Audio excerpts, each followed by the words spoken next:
The name Shade has been used multiple times in DC's history, all of them much cooler than we saw in tonight's Flash. Welcome to the heart of the stories we tell. My name is Rob, and tonight I will be reviewing The Flash, Episode 6, Shade. And yeah, Shade was more of just a subplot, just something to kind of keep us distracted. The important part was all about Kid Flash, Alchemy, and Killer Frost. But I was still a little disappointed in their way of doing Shade.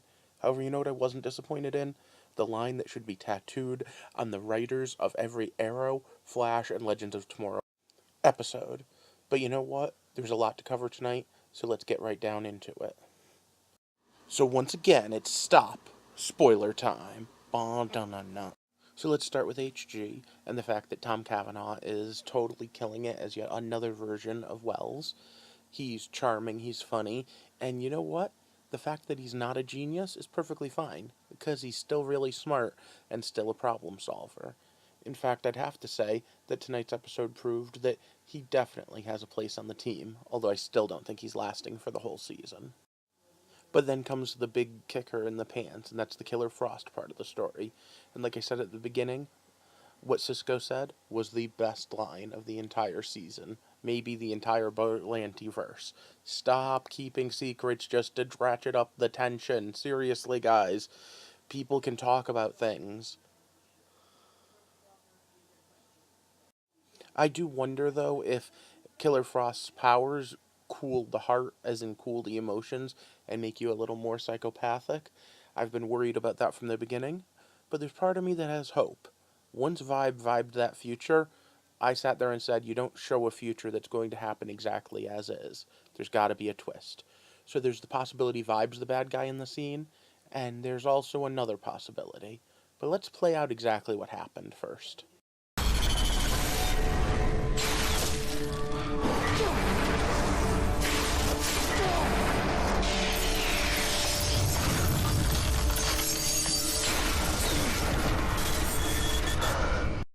So yes, the two of them are fighting, but there's part of me that sits there and says, at no point did either one of them actually go for a lethal shot.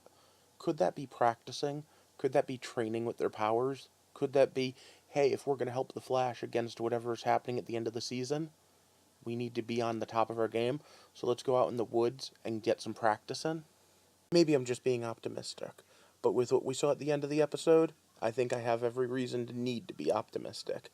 Because they're taking one of my favorite storylines, the one that ended right after Wally and Bart got their act together, and throwing it in there. And so far, I haven't seen my favorite character from it, Max Mercury. So let's talk about that ending, and let's talk about the God of Speed.